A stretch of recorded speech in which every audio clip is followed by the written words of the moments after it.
The Uttarakhand High Court today declared that President's rule had been wrongly imposed, setting aside the government's order imposing President's rule in the state of Uttar Pradesh. The Harish Rawat government is back. It has to prove its majority on the 29th of this month. Make no mistake, this is a massive gigant for the BJP government at the centre.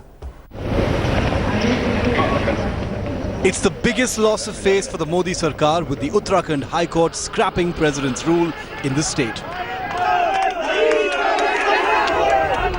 It was a harsh lashing for the Modi government, as the court observed that Article 356 was imposed in the state contrary to the law, when it should be a matter of last resort.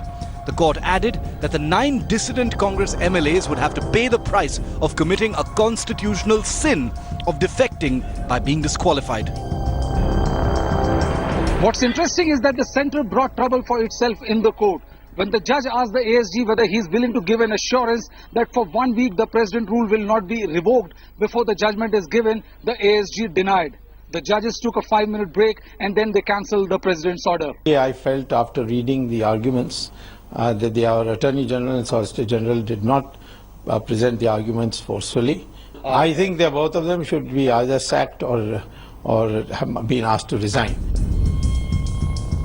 Harish Rawat, who was removed as Chief Minister, has passed the judicial test and hopes to sail through the floor test in the state on the 29th of April. This even as the BJP proclaims that Rawat enjoys no majority in the assembly. मैं बिल्कुल confident हूं जहां तक numbers का सवाल है. अब इस समय ये सब चीजें गौण हो गई हैं.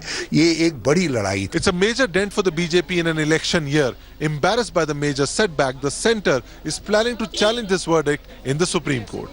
With Brijesh Pandey, Nainital, in Dehradun, Ashar Khan for India Today.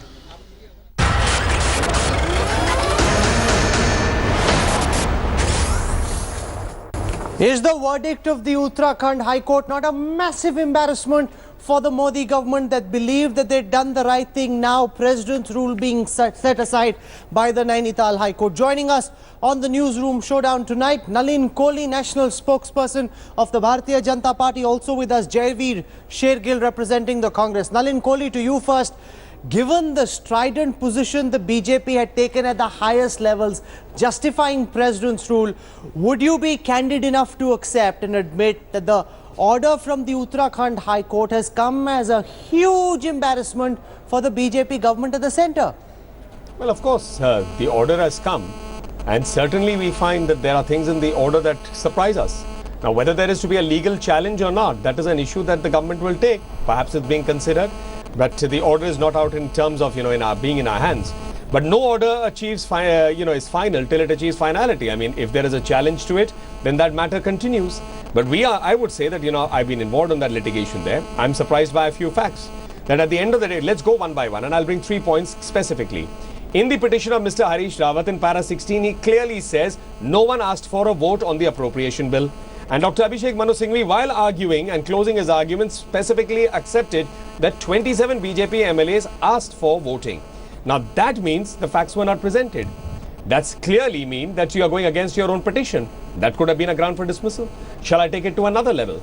That a speaker is acting in a partisan manner. If by TV reports what I get that the judgment has said, because the judgment is not yet in anyone's hand, that it was clearly said that this was the voting was not done under Rule 296, and the Speaker's ruling on that is final. So question arises, if 40 people in a 70-member house, here 35 had asked, said they want to vote, the Speaker in a partisan manner says, I will not allow it to vote. You can make these points, Nalin, in a court of law. Right. You can challenge this in a Supreme Court. The reality is, the Uttarakhand High Court, in the order that was passed today, has termed this completely unacceptable, has set aside President's rule, and therefore does the Congress. Jaiveer Shergill, I'm coming back to you, Nalin, in just a moment. Jaiveer Shergill, is there a sense of vindication in the Congress party that the courts have stepped in? They didn't do this in the case of Arunachal Pradesh, where the verdict is still pending, but at least the Uttarakhand High Court coming out and speaking in a very harsh fashion against the BJP government. Rahul, Satyamev Jayate Yato Dharma Tato Jaya. Truth will prevail, and truth alone I shall uphold. Whereas there is dharma, there is victory. And this is inscribed in the Supreme Court logo itself. Today, the High Court verdict is a stamp on the fact that the Bharatiya Janata Party failed to uphold its dharma of protecting the constitution of this country. From what less was expected?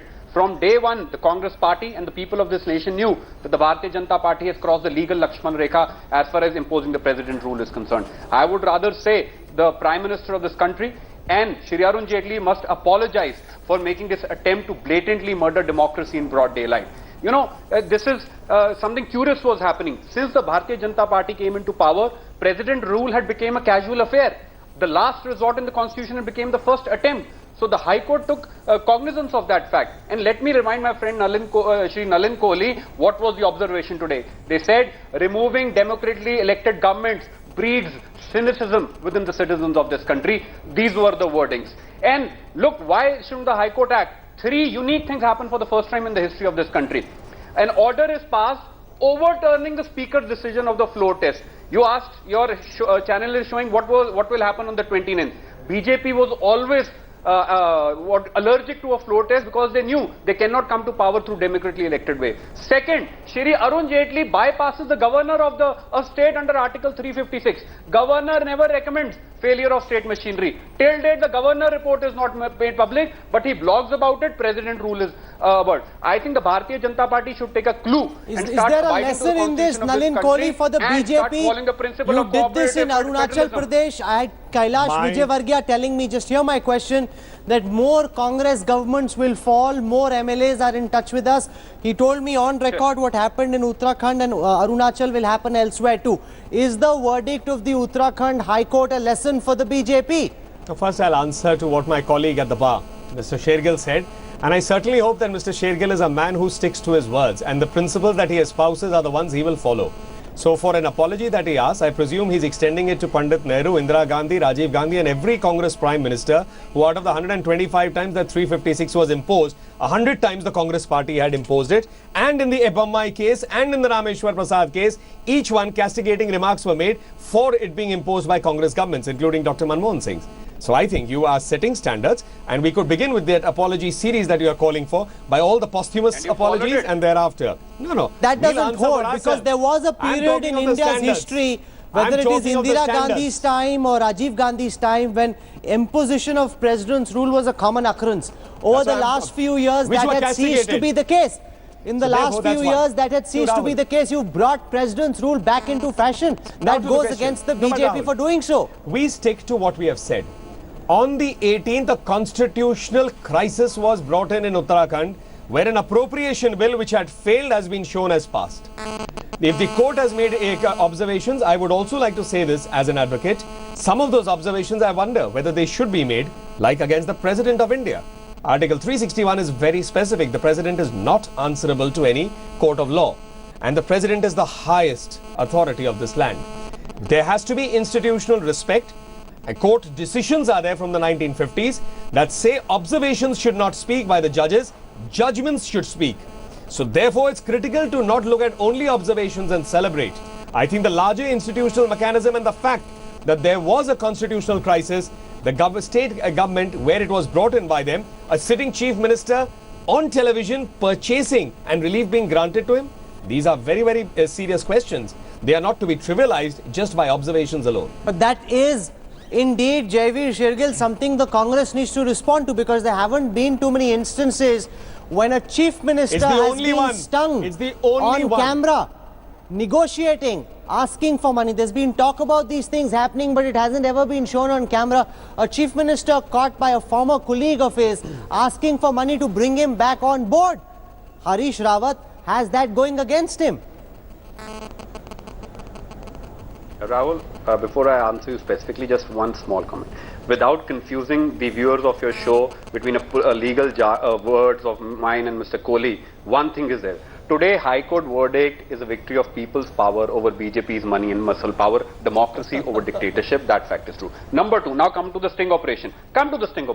Please, Article 356 operates in a certain area. Please, I'll argue on a dimmer. Mr. Harish Rawat is guilty. Assume that. Appropriation Bill. Who will decide that? SR Bumai para 119 says, floor is the only constitutionally ordained forum where this will be proved. A sting operation, there are many other provisions in law which you could have taken action. Speaker is the master of the house. bringing down, toppling a democratically elected government was not the answer. And I asked Mr. Kohli, since he was in the court, the single bench, division bench, got tired of them asking one simple question. What was the tearing hurry for you to impose president's rule overnight? Until date, that answer hasn't That come. question indeed, So, the BJP hasn't given a sufficient and adequate answer to Nalin Kohli, because elections are only 9 months away. If you thought you were on a solid footing, surely you could have won, because you can answer this any which way you want in a court of law. In the people's court, the perception will be ki kuch to garbad hai. Itni jaldi kya hai? Why not wait till an election if you're confident you'll win? Beat Harish Rawat, beat the Congress, and then come to power through the democratic route.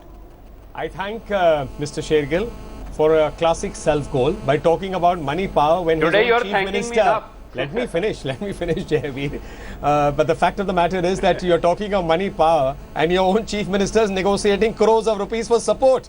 And you say the BJP is responsible for it. Next time you're going to say that Harish Rawat was an agent of the BJP in the Congress. I think there's a limit to, just coming up with rhetoric and seeing the facts. With regard to the question, the BJP is a political party. The government of India is the government of India, which takes the oath to protect and preserve the constitution. And if there is a constitutional crisis, the government of India has to step in with whatever are those options available under the constitution. So 356 is one of them. I've got however, 2 minutes at the to same go. time, however, at the same, just a sentence more, the same issue remains. I'm raising a question that has to be answered. If a speaker decides to throw all the rules to the wind and decides to propagate a minority government just because he says my power is supreme, that is something we have to wonder whether in democracy it's something that But there again, the previous Supreme Court judgment, Nalin Kohli has made very clear that the only way to figure that out is inside the assembly, on the floor of the house. That's the only way it can be determined whether or not what the speaker is saying is right or not, whether or not the government is in a majority or a minority. Very quickly to both my guests, final words. What will happen when the floor test actually takes place? It should have happened many weeks ago. Jayveer Shergill, you've got 9 MLAs who openly defected. I'm told Harish Rawat was working very hard trying to bring some of them back. Some of those efforts we saw in that sting operation as well. We're told that some of the independents also he's been able to bring back. Is the Congress confident that when the floor test happens, you will win? Or will Nalin Kohli be smiling that day because the BJP will be able to form a government? Final words, Jayveer Shergill.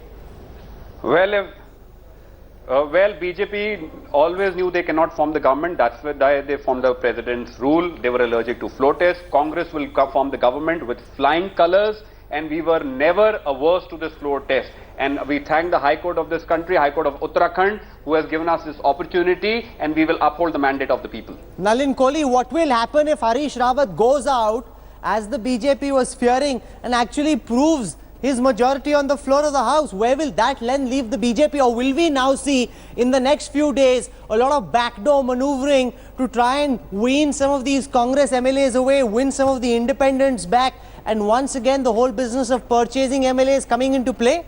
Well, the only example of purchasing is by the Chief Minister of Uttarakhand on camera. So I think that question of purchasing really is on the Congress, which is speaking of coming out with flying colours. Second is, you keep quoting the Bomai judgment. Let's not forget, whether it's Bomai or the case of Rameshwar, they were cases of dissolution of the House. Irreversible action. Whereas this is a case of suspended animation. Sometime or the other a floor test would have taken place. So will you wait for a floor test first, or will you challenge this in the Supreme Court before that? I don't know. Because that is a decision that has to be seen by the union government. It may challenge it, it may not challenge it. I can't answer that without knowing the correct position. Okay, we don't know what will happen in the floor of the House on the 29th. We also don't know what may happen if this verdict is challenged in the Supreme Court. But what we do know is that the verdict of the Uttarakhand High Court has come as a big embarrassment for the BJP government. It's a stern message from the judiciary. Don't mess with elected governments. If you think you can win, do it through the democratic route, not by using central powers. That is not acceptable. It goes against the idea of a healthy democracy, and Messrs. Amit Shah and Narendra Modi should stay away from letting their party do these things. I'm going to leave. News that is coming in the bulletin. Vijay Mallya has refused to divulge details of overseas assets to the consortium of banks that filed the case against him. Mallya has filed an affidavit. In a sense, did not reflect the true Indian cultural ethos, did not represent our plurality. But do you believe that Asauddin Owaisi, because he said